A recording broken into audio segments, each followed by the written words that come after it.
அப்படி சொன்னாங்களா? ஔவையார் யாரு? விநாயகர் அகவல் எழுதுனா ஔவையார் யாரு? பெண் இல்லையா? சொல்லுங்க. இந்த இந்த இந்து தர்மத்தினுடைய மிகப்பெரிய ஆன்மீகவாதி இல்லையா அவங்க?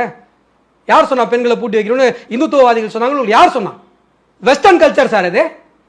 ஐரோப்பிய திருமணங்கள்ல, கிறிஸ்தவ திருமணங்கள்ல அந்த சர்ச்சு முடிஞ்சு வருவாங்க பார்த்தீங்களா, இந்த பூங்கொத்தெல்லாம் தூக்கி போட்டு காரில் ஏறி போவாங்கல்ல, ஜனவாசக்கார மாதிரி காரில் ஏறி போவாங்கல்ல, அந்த காரில் ஒரு கயிறு கட்டி அந்த கயிறில் ஷூ கட்டி வச்சுருப்பாங்க. ஏன் தெரியுமா? ஏன் தெரியுமா தெரியாதா? எதுக்கு? ஏன்னா அங்கே சிம்பாலிக் ரெப்ரசன்டேஷன். அந்த ஷூவால் இது வரைக்கும் அந்த பெண்ணை அடிக்கிற உரிமை அந்த பெண்ணுடைய அப்பாவுக்கு இருந்துதான். கல்யாணத்துக்கு அப்புறம் அவங்க வீட்டுக்காரருக்கு போதான். இதுதான் வெஸ்டர்ன் கல்ச்சர். இப்போ இருக்கா அந்த மாதிரி? இப்போ மட்டும் இங்கே மட்டும் இருக்கா? வீட்டுக்குள்ளே பெண்ணை பூட்டி வைக்கிறாங்களா?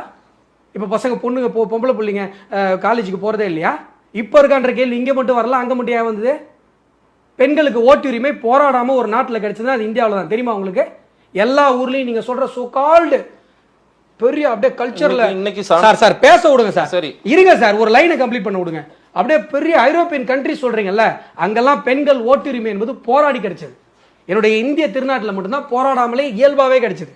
இங்கே பெண்கள் என்பது ஈக்குவல்னு யாரும் சொல்லி தெரியணும்னு அவசியம் இல்லை. இது இந்தியர்களுடைய உணர்விலேயே இருக்கிற விஷயம். குலக்கல்வின்றீங்க, அப்படி ஒரு கல்வி திட்டம் எங்கே வந்தது? குலக்கல்வி சட்டம்னு ஒன்று இருந்ததா தமிழ்நாட்டில்? சொல்லுங்க பார்ப்போம். ராஜாஜி கொண்டு வந்த சட்டத்திற்கு பேர் மாற்றுமுறை கல்வி திட்டம்.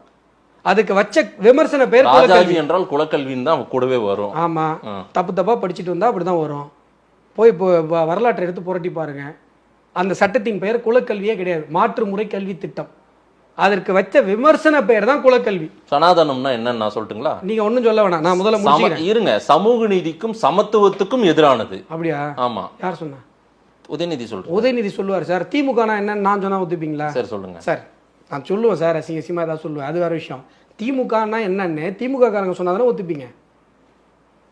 சொல்ற கான்செப்ட் புரியுதா? திராவிடனா என்னன்னா அஸ்வத்தாம சொன்னா நீங்க ஒத்துக்க மாட்டீங்க சார். நீங்க திராவிடத்திற்கு எதிராக சித்தாந்தம் கொண்டவர், நீங்க சொல்ற டெஃபினிஷன் எப்படி சார் ஏத்துக்கிறதுன்னு நீங்க புரியுதா புரியலையா? சனாதனத்தின் மேல உங்களுக்கு நம்பிக்கை இல்லை, நீங்க டெஃபினிஷன் சொல்றது